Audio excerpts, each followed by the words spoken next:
young Americans. I might be biased, probably am, but I think this is the best job in America. I worked very closely with members, we have many of them here, of our committee we call HPOP, the Harvard Public Opinion Project, led by Eric Fleegoff. But the story, I think, of our program, I think, is the most IOP of all IOP programs. What I mean by that is it was never my idea to be the polling director and study the youth vote. It was never my idea to start this project. It was the idea of two 19-year-olds, Erin and Trevor, back in the winter of 1999 and 2000. I'm still in contact with them today. And Erin and Trevor were deeply concerned about the seeming disconnect between politics and community service. It seemed like everyone on this campus, on campuses across the country, in high schools across America, were involved in some meaningful way in community service, but too few young people were voting in the presidential campaign. We look at the results from the 1996 presidential campaign. It was their idea to conduct one poll for one semester. And I'm now proud that nearly 36 polls from then, countless trips with students to the White House, to Capitol Hill, to think tanks, a few appearances on morning TV. We even briefed a former Students' Congressional Committee, Congresswoman Elise Stefanik, the youngest female ever elected to Congress, represents upstate New York 21. It was a great honor to work with her on the survey, and then just a few years later, testifying for her committee. And that is just one example of the tangible impact the young people can make to change and shape the civil discourse of our nation. Before I introduce our special guest, I would like to welcome President Faust and recognize her for her leadership over the last decade, and specifically for her enduring commitment to promoting public service in all of its forms throughout the university.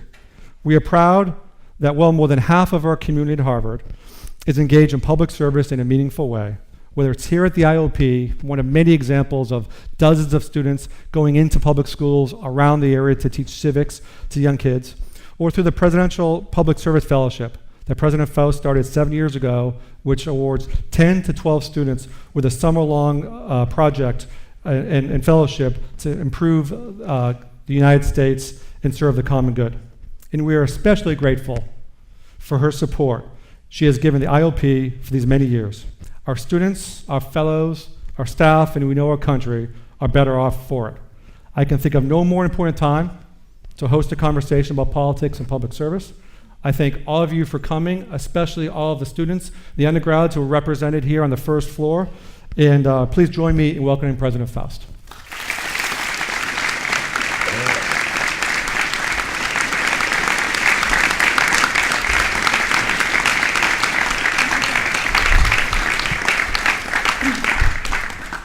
Thank you, John. It is such a pleasure to be here tonight with you and our visiting fellows, Joe Scarborough and Mika Brzezinski. And of course, with all of you for what I know is going to be a very interesting and exciting conversation. I hardly need tell you that we are in a moment of extraordinary challenge and change for both our society and the wider world. We see rising diplomatic tensions in Asia, conflict in South America, Africa, the Middle East, unconscionable and heartbreaking terrorism here and around the world. And alongside this, we have threats of nuclear war. We face devastating effects of wildfires and hurricanes and mass shootings, and increasingly vehement polarization and social division across our country. Now, of course, in its long history, Harvard has seen, and as the Revolutionary Era musket balls found in my office floor attest, Harvard has sometimes been the center of its fair share of turmoil. And yet, throughout this history, our university has embraced education and learning as vehicles to better our society. Since this country began, we have regarded education as an essential foundation for a democracy. For all of us, whether we're here for a conversation or a period of a fellowship or a longer program of study, what we take from our time here is going to be consequential, not just for our individual lives, but for the wider world. Now, according to the IOP's Spring 2017 poll, 59% of young Americans agree that they want actively to do what they can to help unite and not further divide this country. And almost 3/4 of those who were polled said that voting is one of the most powerful ways to affect change. And over half of those who were polled said that talking about issues is a crucial component of making a difference. So tonight's event represents an affirmation of the importance we invest in education and rational exchange. You're committing yourselves to listening, to understanding, to leading change at a moment when we have never needed leaders more. And as leaders, you will have special responsibilities and unique opportunities to confront the very difficult issues that we face. Last month at the Air Force Academy, Superintendent Lieutenant General Jay Silveria demonstrated the ways in which leadership, service, community, and listening are intertwined when he gathered the entire academy, students, faculty, staff, cadets, coaches, airstrip personnel, staff of the 10th Air Base Wing, over 5,000 people to address the racial slurs that had been discovered written on walls at the Air Force Academy's prep school campus. It was an extraordinary moment of leadership, I thought. He was bold in his defense of the power of diversity and his refusal to accept disrespect. And I really encourage you, if you haven't watched this speech, watch it. It's available on YouTube, and it's breathtaking. But he also emphasized the importance of civil discourse, the importance of people gathering together to affirm and exchange ideas. And he told the cadets to get out their phones and remember and reuse his words and talk about them. He said, and I quote him, "The appropriate response for horrible language and horrible ideas, the appropriate response is a better idea." I think there are important lessons for all of us in this, because our society and our democracy are dependent on exchange of ideas that lead to better ideas, dependent on respecting one another, on speaking with one another, speaking up and speaking out. We need to discuss and to defend, as Lieutenant General Silveria did, the values and the principles that define who we are as a society and a nation. So it's essential as members of this university community that we engage with one another. We need to talk in our classrooms, in our residence halls and cafeterias so others can learn from us. And we need to listen generously so that we learn from others. We need to give them confidence to speak and to take the risks that will result in better ideas and new ways of thinking.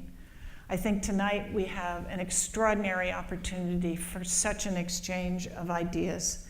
And I hope that we all together can show, as we join together at Harvard tonight and on every other night, how people can be enriched rather than divided by their differences.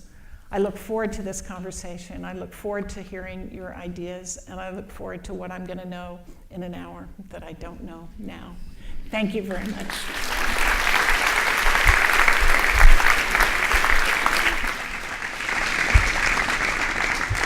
Thank you, President Faust. And now it is my honor and privilege to introduce two visiting fellows from the fall of 2017, the co-hosts of Morning Joe, who I understand are big Crimson football fans. Please welcome Joe Scarborough and Mika Brzezinski. Thank you. Hey guys. Wow. Joe dressed up for you. I dressed up for you guys. Yeah. I'm sorry about that. We're huge Crimson Exactly. Tide fans. Roll Tide, baby. Socks or no socks? People have been asking I about actually- socks No, all there's week. definitely no Can you believe socks I wore there. socks today? But I went to the game last year, right? And the president told me that I was the bad luck charm because it's the first time you lost to Yale in like a decade. So I'll just stay in New Canaan this year. I'm going to come next time. Yeah. I'll bring good luck. Right. So we're going to start. So we're standing. We're, Yeah. Okay. I sick. feel like I have my back to someone at all We're times. going to. I'm going to get out of the way, and this really is not going to be about us for the first little bit. It's going to be about listening to students and members of our greater community. Okay, we're out of here. All right. Go ahead. So what we did to begin this process, again, I want to thank all the students for joining us, as we conducted a survey. That's what we do at HPOP. We conducted a survey, and rather than asking a bunch of questions, I asked one question that I think shows so much about the state of America today. We asked our audience participants to Google search an image that best represents their view of America today. Thinking if they put it away in a drawer in 20, 30, 40, 50 years, they pulled out, this will be what 2017 is. Wow. Okay? And what I'm going to do is I'm going to flip through some of these, okay? And I would love... That's such a good one right there. And I would love to hear and see a raise of hands from the folks who may be responsible for sharing some of these images. And we'll have a conversation about what it really means, okay? Love it. So here's one. Love it. Okay, and we've got some folks with microphones. Those of you who are shy, we're going to pass this along. Have you seen one of those before? What do you Okay, hug it's this? a catch box. You can A catch- toss it and you can At the speak person into it. who speaks. Yeah, Okay. yeah, okay, so we'll mix it up a little bit in a okay. second. Okay, here's another one. Is that like Alexa? I know.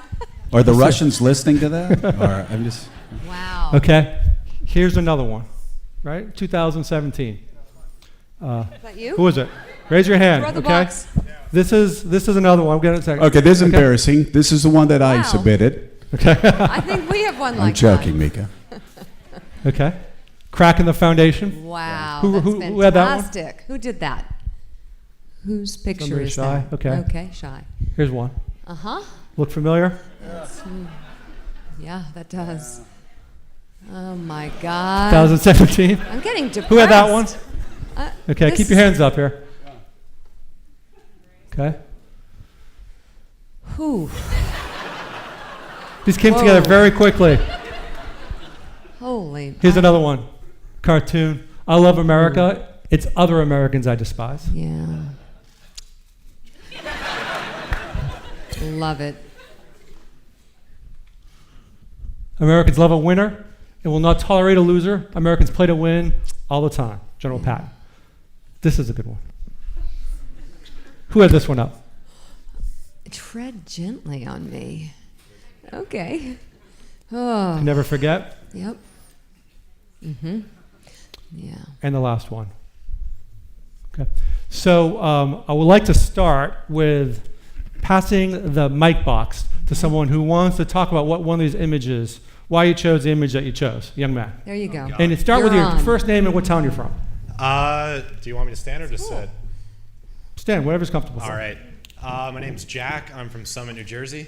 I guess I chose my image because as a Jets and Browns fan, I don't normally get happiness by watching football.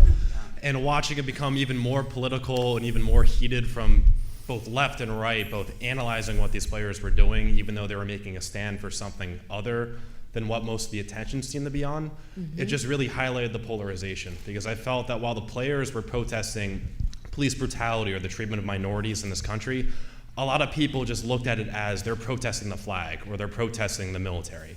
And I kind of saw the dissonance between what people are trying to say and how that's interpreted in the modern era. So do you think there's going to be a chance to end this sort of dissonance?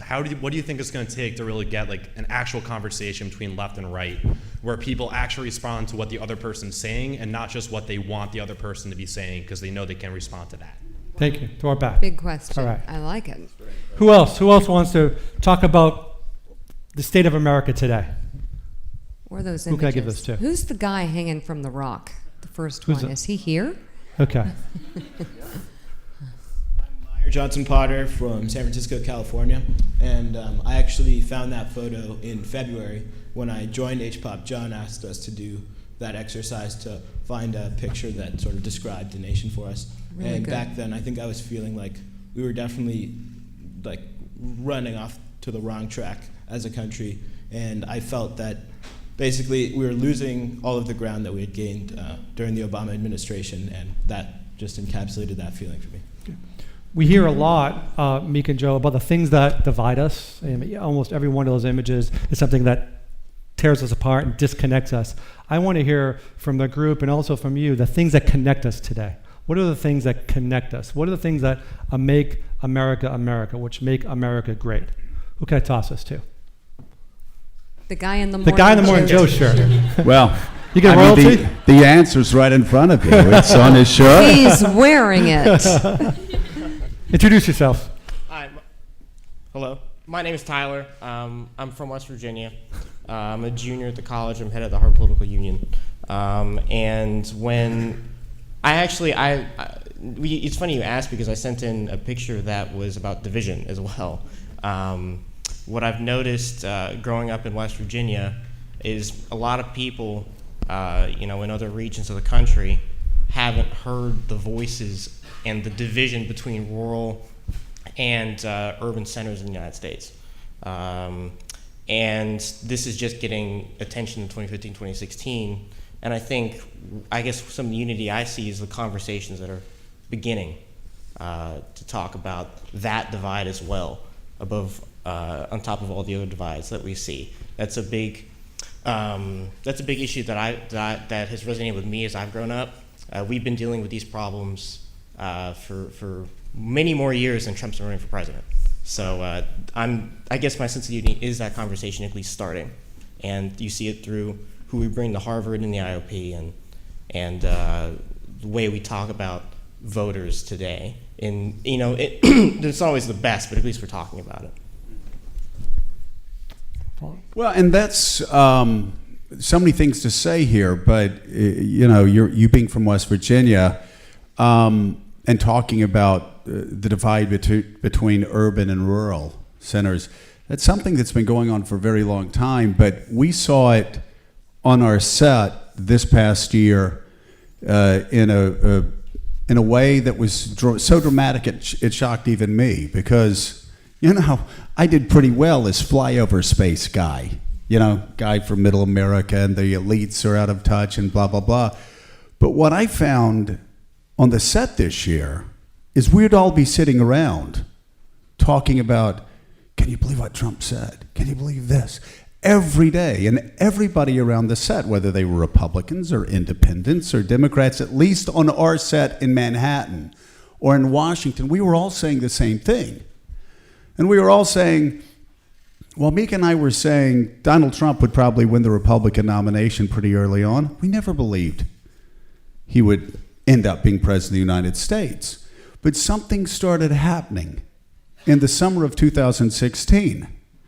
There'd be somebody, it'd be like a Friday, we go, well, what are you doing this weekend? Oh, I'm going to Pittsburgh for a family reunion. Okay, have a good time. And they'd come back like white as a ghost on Monday.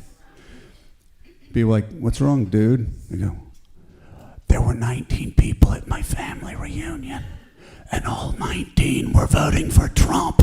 And I'd be like, ah! And it happened time and time and time again, that when we got out of our circle, see, I just thought my family was crazy, right? And my brother and I actually had a rule, which we'd talk about the kids, we'd talk about Alabama football, we'd talk about everything, but we couldn't talk about Donald Trump because it never went well. And I see Della back there. He will tell you, when I was in Congress, I was a conservative's conservative. I had a 95, 96% conservative rating.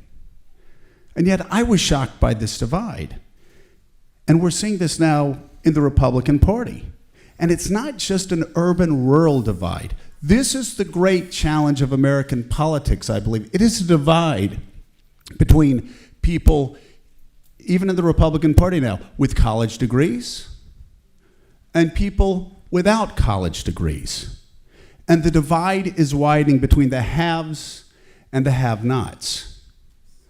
And I know when I go home, I can be scornful of all of these people that voted for me in 4 elections and immediately jump to the fact that they're racist, or they're uneducated, or they're just backward. Or I can sit there and fight through it and listen to them and try to understand what I am missing, because I am missing something. That doesn't mean we don't call out racist comments. That doesn't mean we don't call out policy positions that are deeply offensive. But that does mean we try to sit back and listen and try to understand why we have gotten to the point where we are. And you're exactly right. This didn't start with Donald Trump. I remember, and I'll be quiet after this, swear, I promise. But I've got a 3-hour show. We've locked the doors. You won't be getting home until midnight. Oh. If you wanted to see the Indians and the Yankees, sorry. But, you know, John, it was so fascinating. You do polling. I had no money. I was running this long shot campaign for Congress. I was 29 years old. I knew the only way I would win would be to knock on 10,000 doors and beg people to let me plant their yard signs in the front yard. I knocked on the first 10 doors, and I was shocked in 1993 by what I found. I went home, called my parents. They said, well, what did you learn today? I said, I learned it's not, this was in 94. I said, I learned it's 1968. You're either on John Wayne's side or you're on Jane Fonda's side. And I was dead serious. And there was no in between. And that hyper-partisanship has been spinning. And it's so much worse in 2017 than it was Well, even in 94. it's brought us to this day, I think. And you think the Republican Party has problems.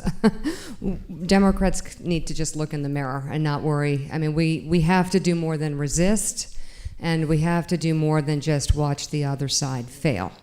Got to find a way to lead again, and that's got a challenge within itself for the Democrats. But when I think about the images that we started with, the words that come to my mind are depression, fog, division, and anxiety. And I want to hear, I'm going to throw this far, whoever raises their hand first, I want to hear what the anxieties are in this room when you guys are watching us or looking at Washington or hearing from the White House. What are your biggest worries and concerns? And I'd like to see if they match the bubble or not. Okay.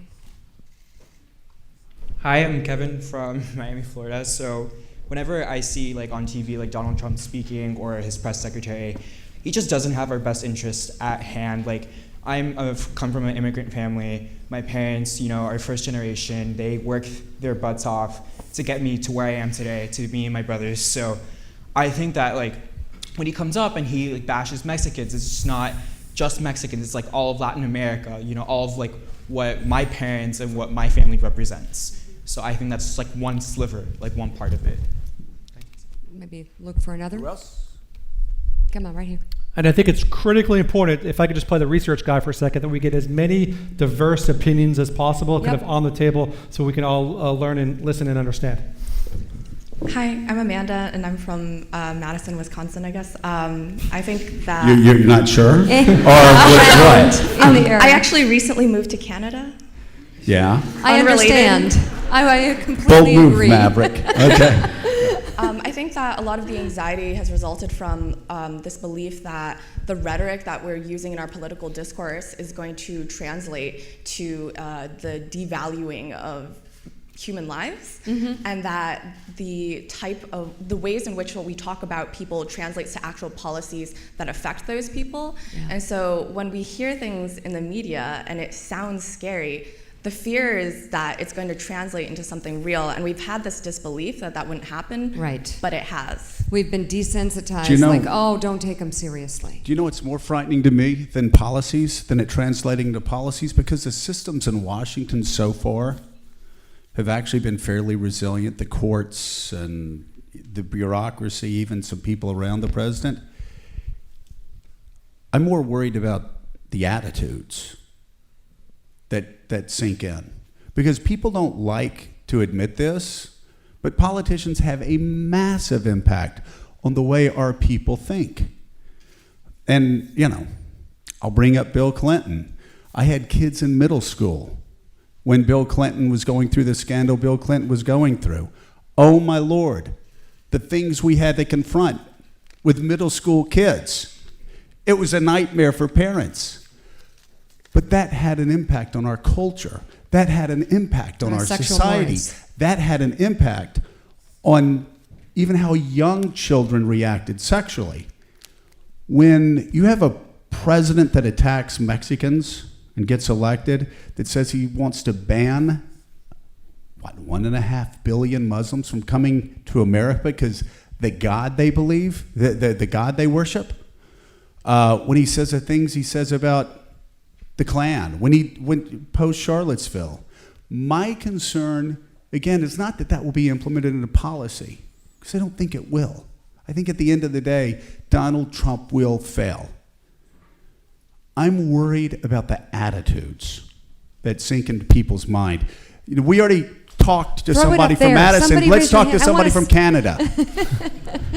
Do you want to follow up? I just wanted to clarify that I didn't necessarily mean like formal political policies. I meant like the way in which we treat other people. Exactly. Yeah, exactly. We're in the same. Yeah. Hi, my name is Salma. I'm also from Miami, Florida. Kevin and I actually worked on a campaign together, so hi, Kevin. I guess my anxiety comes not from attitudes or rhetoric or anything like that. It's because like real people's lives are being affected and like people are dying. This is not like about attitudes anymore. It's about the actions that people are taking. Like there's real people that like some members of my family aren't able to come into the United States, and real people who are on DACA, their lives are being threatened. So like, how can we move past having a conversation here in this room about attitudes and discourse and rhetoric into like recognizing that like the tangible impacts on any particular person's life is so much, it's so instrumental in how we have this conversation, and recognizing the urgency of response rather than like talking, but actually taking action. Well, but you have done what I've told people for a quarter century they have to do, and that is get involved in campaigns, put it out on the line, knock on doors. I'm telling you right now, the fact that the Democratic Party doesn't seem to have a response, an active response to the craziness that is streaming out of the White House every day, is shocking. And I'm not just saying there has to be a Democratic response. I'm an independent now. Maybe there's an independent response. Perhaps. But that's what has to happen. 2018 can't come and go. It just can't come and go. With people believing what we've seen over the last year is going to be validated by the American people. So I agree with you. I mean, Right over here. knock on doors. Who's knocked on doors in a campaign before? Wow. Oh, Thank you. That's so cool. that's awesome. That's so cool. Isn't it amazing? I was always afraid when you knocked on doors that people would be rude. It's just the opposite. They want to talk to you. If you haven't done it, they want to tell you what they're worried about. They'll invite you in for a spaghetti dinner. It's like your problem's just the opposite. Sometimes you can't shake loose of them. They're like Velcro. Joe wouldn't leave when he. Okay. That's true. Go ahead. I picked up 400 pounds. Hi, my name is Rodrigo. I'm from San Juan, Puerto Rico. And so at least one of the things that I've been very anxious of for the past couple of weeks was, of course, all the situation, all the natural disasters that have been going on in our country for the last couple of weeks, and going through Irma and then Harvey and then Nate just the last couple of days now in Louisiana and Kentucky in that region.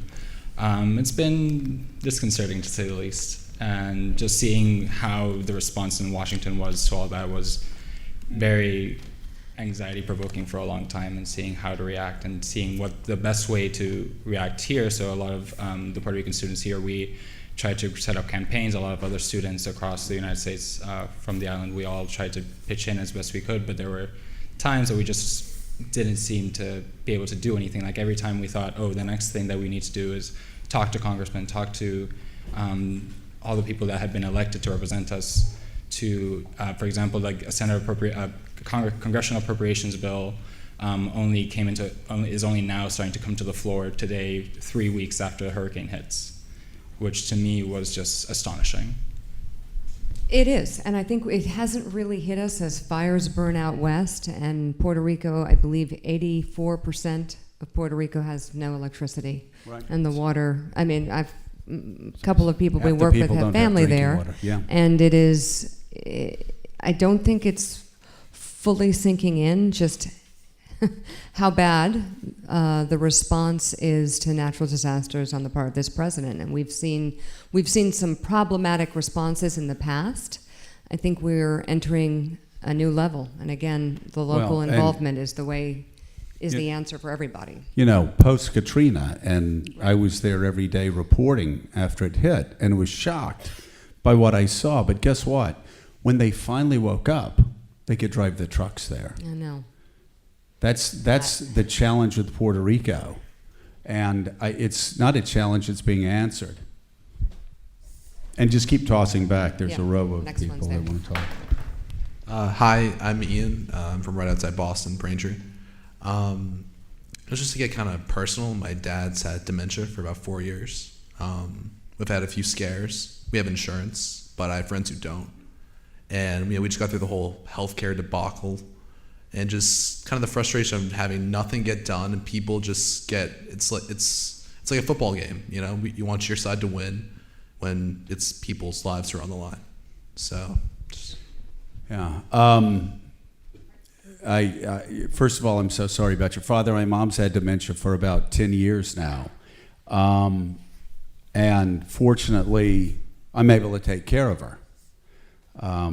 That's one of the conversations I did have with my brother.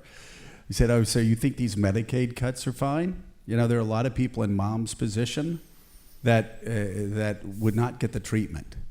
But let's expand this out some, and talk about how we make sure that it's not just that we're just not in tribes, or worse than that. I really do think it's like football teams.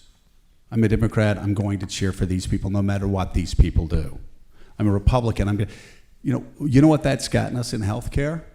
That's gotten, of course, Republicans at first saying they didn't want anything, and then a Democratic health care bill, which now that Republicans are in power, they want to get rid of, and they want to get a Republican health care bill. And if they do that, what's going to happen? Democrats are going to take control, and the same thing's going to happen over and over. It's the same thing with the EPA. You know, the EPA, Republicans attacked Barack Obama for 8 years for going too far left. Now the Republicans have taken over, and Scott Pruitt, many of us believe, is going too far right. I really do think that this false choice, this 150-year duopoly, as John Meacham talks about, is coming to an end, because it makes no sense. At the end of the day, with the revolutions that have laid waste to old orders in every sector of our society, it hasn't touched politics yet. And we still are telling Americans, you can either get a 73 Impala or a 74 Buick LeSabre. Why want a car from at least the 90s that's not baby blue? Why can't we get that? Well, we're going to get that because of these false choices that have led us to where we are right now. Hi, my name is Hank, and I'm from Colorado Springs, Colorado. Addressing your comment about everybody being on teams, I think many Americans have had their political voice robbed of them.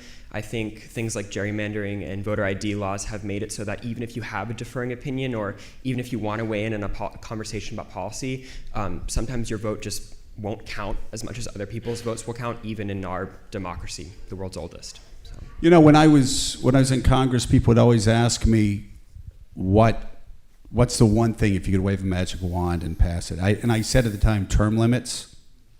You know what I say now? Fixing gerrymandering in the House. Anthony Kennedy right now, I think, is one of the most important people, well, once again, in American politics, because I hope he rules the way most Americans hope he will rule on this gerrymandering case, because that is, in Congress, that is just the cancer that is eating away, I believe, at American democracy. Hi, my name's Kelsey. I'm from Nebraska, so I'm familiar with this divide between rural and urban politics. My anxiety stems from the fact that even if in 2018 or 2020 Democrats or someone sane comes and takes power of the Senate or is reelected into the presidential spot, there's still the reality of there's all these people that supported Trump, right. And they aren't going away. So even if we regain this political power, how do we move forward? They're not going away, and they matter. Yeah. So, and it's that divide right there, as difficult as it may seem, when we're dealing with issues of race, racism, division, and we have to separate the emotion from the overall feeling between people, because right now the conversation can't happen if we're so angry, or if we hate each other, or if we think a certain section of the country isn't as intelligent as us. And Joe talked about how we got here. We got here with the help of Democrats and Republican administrations that didn't live up to their promises and left a large part of the country out, whether that involved people in your hometown or not. These are people who are not going away and who matter. And we have to find a better way to address and unify. And by the way, I think we've all, discovered or are discovering that this president is not going to be a unifying force. And some people may like that. They may like that disruption. We want to get the mic over here, right, John? But I will say that Mika's exactly right. The victors don't, the spoils don't all go to the victors. If Democrats take over, at some point, we've got to break the cycle. And Democrats have to figure out how to work with Republicans who aren't working with Democrats because they didn't feel like Democrats, etc. And it just keeps going back. And I'll say something right now, too, that will put me out of step with everybody in this room, just in case anybody was thinking, Della, in case you were thinking that I had gotten reasonable. Let me assure you that I am still a conservative's conservative. And I remember the night that Barack Obama won. I was not a happy guy. But you know what my biggest concern was? I said, there's so many people that have put their faith in this guy. I thought irrationally. I thought they almost assigned him godlike status. And I remember walking away and telling a friend, I said, God, I hope this guy, for the sake of America, does a good job. I felt the same way. Because if he doesn't, there will be so many people let down who believed for the first time.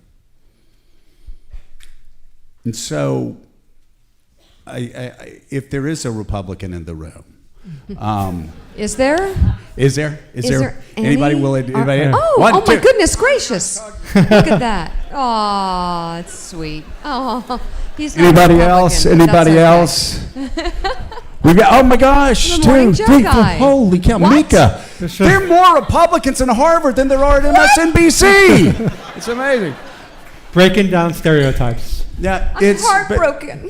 My friend. But we do have to break the cycle. We have time. We'll fix it. And we've got to figure out. Go ahead. Throw it. Oh, she's got a microphone. Okay. Hi, my name is Abba Sam. I'm from Connecticut. And my fear is that in 2 or 5 or 10 years, people will mistake fatigue for peace, meaning we'll stop having these conversations because they're painful or difficult, and that will be at the expense of people that are actually suffering. I'm really scared that we're so desensitized and that things that are so abnormal and so wrong are becoming normalized. I second that completely. And I actually, Mika and I, this is where Mika and I disagree. We both believe that this is a frightening time. I believe, though, it's also a time a time of awakening. I think a lot of people that took American democracy for granted, a lot of people that took their vote for granted, a lot of people that took the U.S. Constitution for granted, a lot of people that took checks and balances for granted will never take it for granted again. You have today, the President of the United States, today, said that he was offended that newspapers and reporters had the freedom to print what they wanted to print. He also said, and of course he was ignorant about how licenses went out, but he said, I want to look into taking the licenses away from TV networks. No, he wouldn't say that. He said Only it, a Mika. moron would I say promise that. you that. Exactly. What kind of moron, Mika? So, how do you sleep through that? I mean, you've got a great question. I hope people don't become desensitized to it. But I do think when you see the tragedies of Houston, when you saw the other tragedies, I remember after 9/11, it was such a horrible moment. Mika was down there. 9/11 can't come and go without Mika tearing up. But one of the most remarkable pictures that day was people walking away out of 9/11, and they were covered in soot. And you looked at them, you didn't know who they were, where they came from, how they looked. They were just Americans walking out there together. And there are moments where we get glimpses of this country and who we really are, and not who Donald Trump wants us to believe we are. Hello. My name is Wesley Donhauser. I'm a military brat, most recently from Alabama. Roll Tide? Yeah. What part of Alabama? Prattville, just north of Montgomery. I know where it is, babe. Yeah. I know where it is. As someone who loves this country, one of my main anxieties, so to speak, is that the inefficiencies of this administration and many of the other anxieties that it has caused turns public opinion, the public attitude, sour, not just towards this administration specifically, but towards the country and our nation as an institution in general, which would then lead towards apathy and a lack of willingness to personally invest to make this country in a better place and fix the problems it has. So please don't. Don't let go of how much you love this country and why. Because I do think that's a huge problem. Again, it's the normalizing of things that we hold dear. Well, and you have to get breaking them down. involved. You have to get involved. You have to get, I'm not going to just point to the Republicans saying you have to get, everybody's got to get involved. Where is the? And you have to get involved because what I have seen over the past 20 years, and I'll just be blunt, the quality of public servants across the country has dipped. It has declined. And it has in large part because politics has become a blood sport. You have to know what you're getting into, but you have to get in there. And by the way, if you're worried about what somebody's going to tweet about you, you don't deserve a voting card in Congress. All right? But you have to get involved. And when you get out of here and you go and you make money, make your money, do what you want to do, be leaders of your community, but then get involved. Because the best and the brightest too often say, I'm not going to do this because it's going to be too hard for my children. I'm not going to do this because it's going to be too hard for my family. I don't want them saying all that about me. You said you're in the military? You were in the military? You're a military brat. Okay. Just think about this. There have been people who have been on dozens of deployments in Iraq and Afghanistan and across the globe. If they can put up what they put up with for this country, then you can run for office and put up with a few nasty tweets and Russian Facebook posts.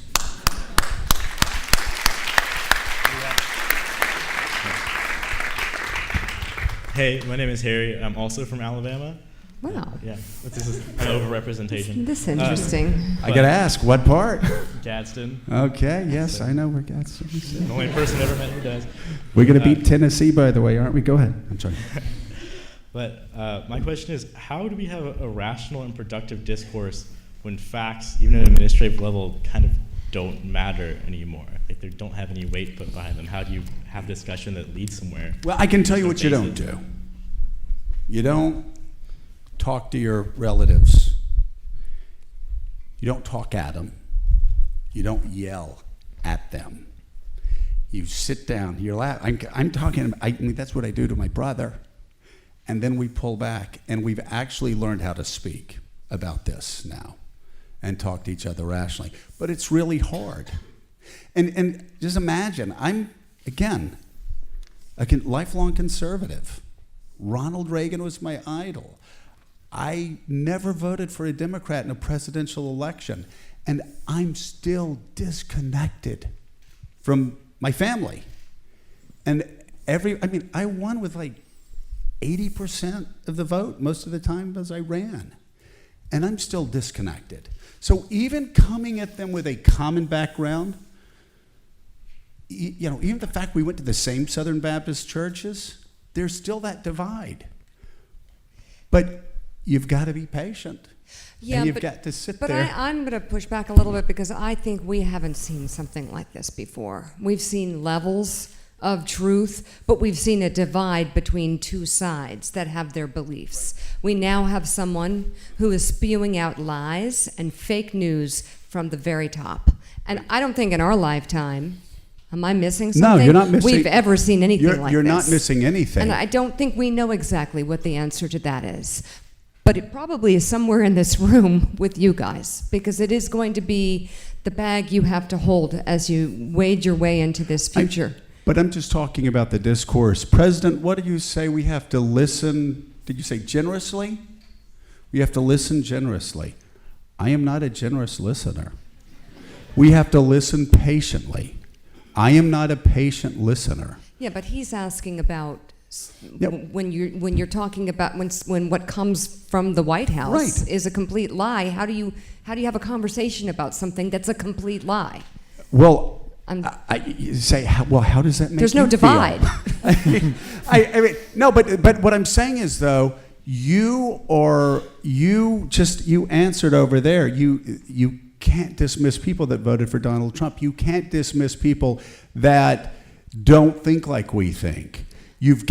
I'm just saying you've got to have the conversation, and you've got to try to figure out, we all have to try to figure out what has happened in this country that have made people so disconnected, and not just in Alabama, in Wisconsin, in Michigan, in Pennsylvania, in Ohio. I never thought a Republican would ever win those states again.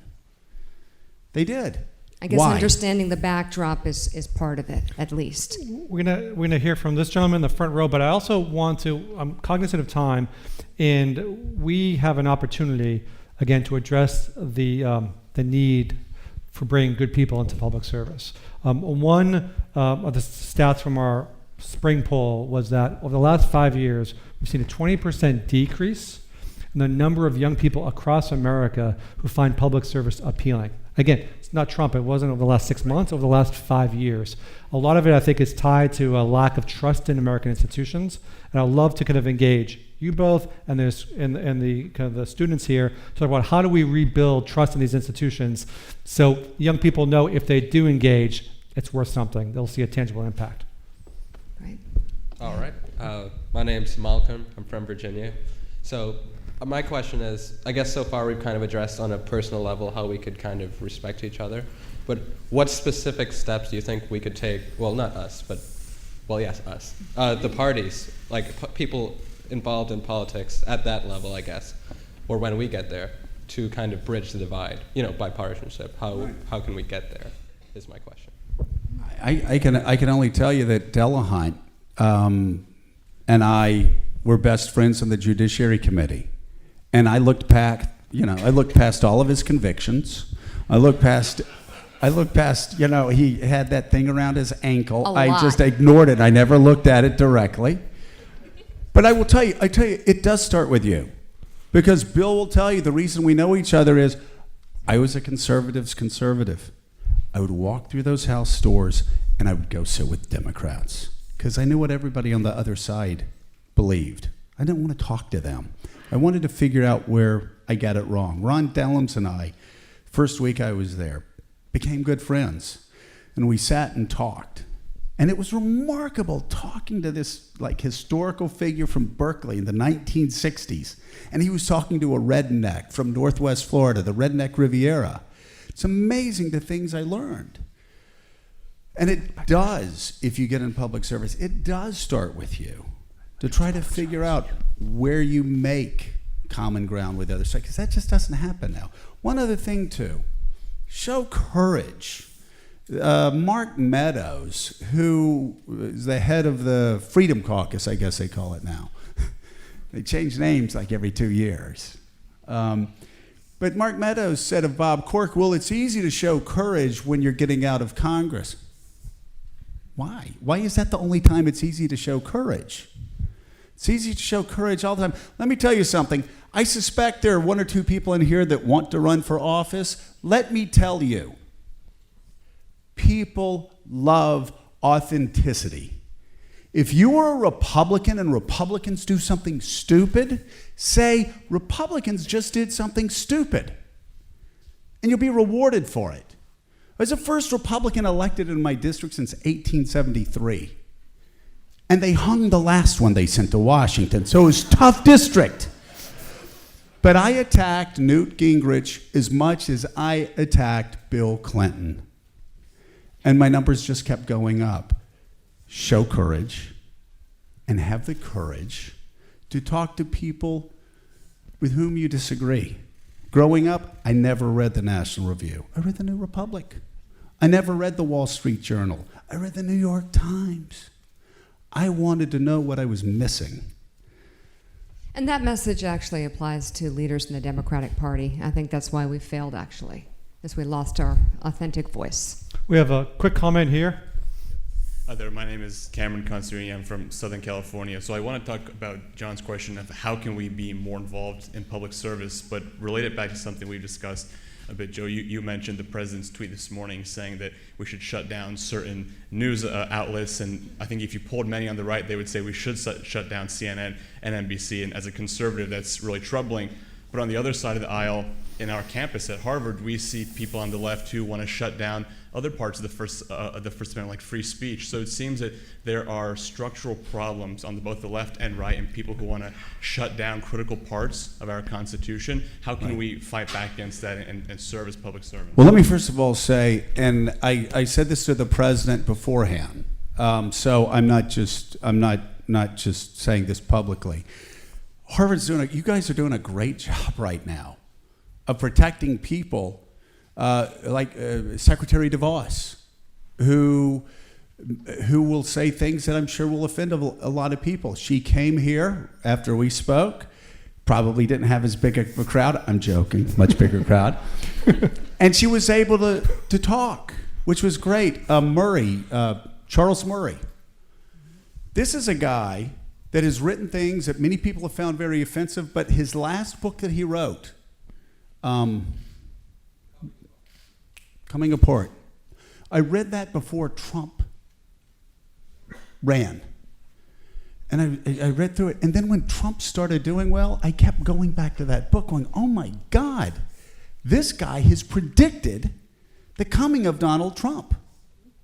And so when I saw it happen in Middlebury and read his tweet in the morning that he was sad that he came to Harvard because he was walking across the campus and he was going to have to be escorted by police. And then the next morning, I saw him say, I cannot believe how open-minded they were and how they treated me with respect. It felt great.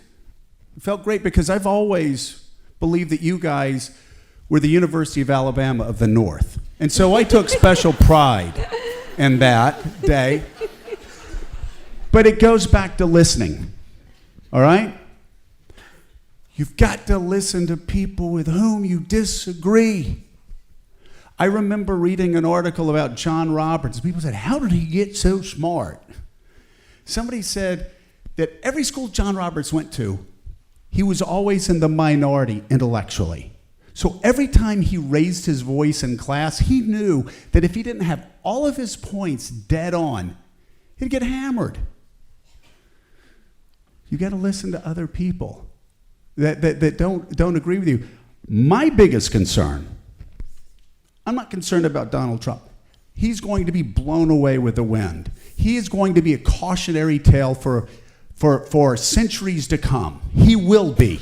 He will be. He will be vanquished. You shall not pass! This is what concerns me.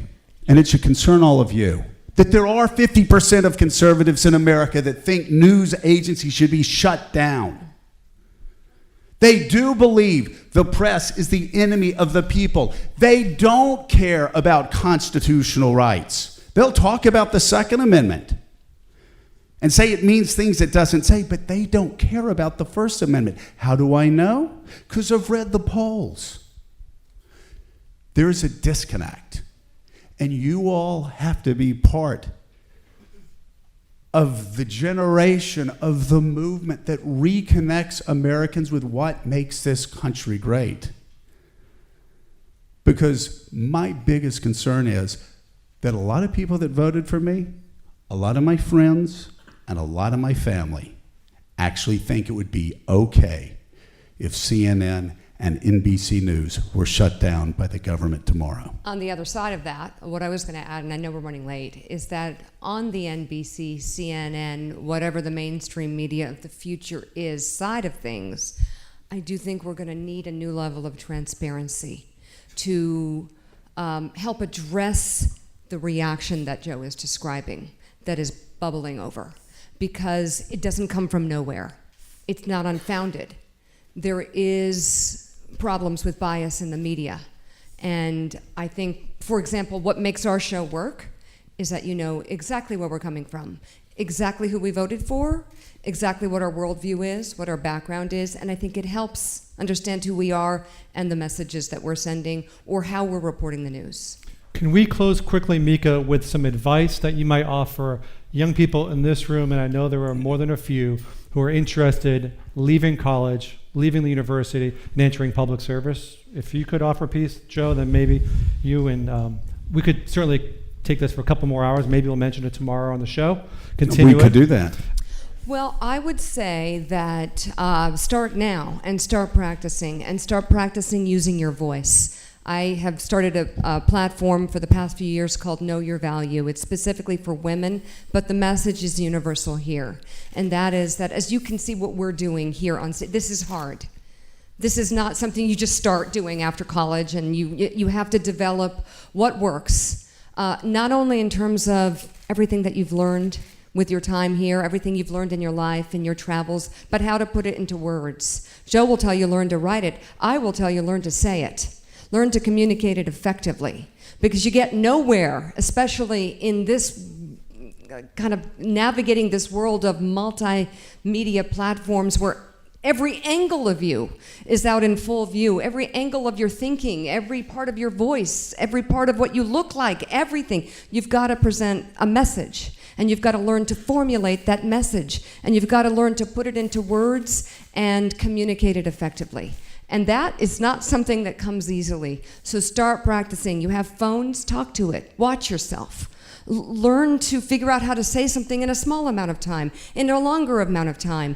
Be ready for that big speech you're going to give 10 years from now. But that starts now, in practicing with your voice, To using your persuade, voice. I mean, along what Mika's saying, to persuade. You've got to persuade people who disagree with you, who come from a different background than you come from, who come from a different part of the country than you come from. You know, in the early 1960s, and I'm dead serious about this, JFK started the Peace Corps, sent people all across the world so we could better understand people across the world. We need to send people to other parts of our country.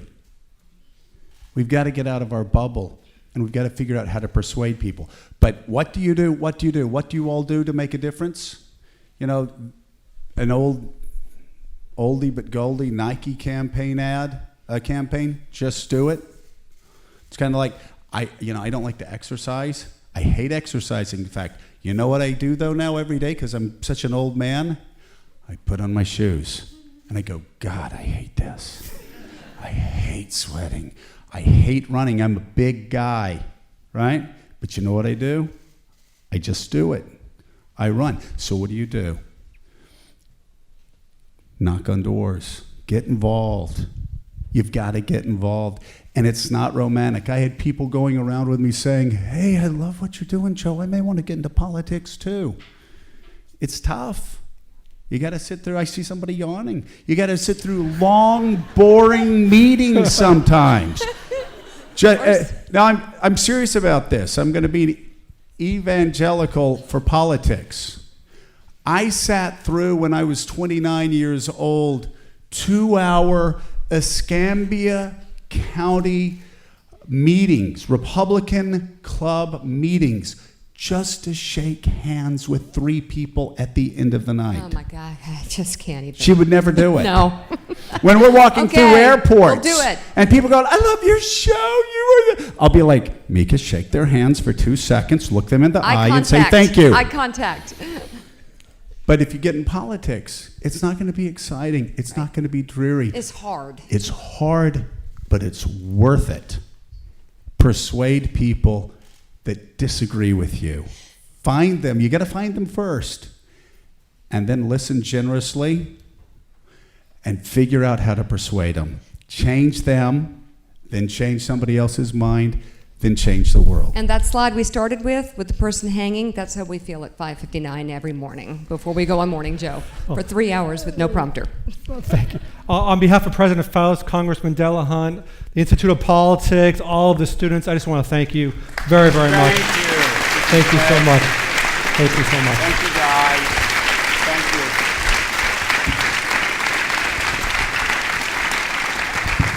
Mika and Joe, we will continue the conversation here at the ILP, and we'll catch up. Okay.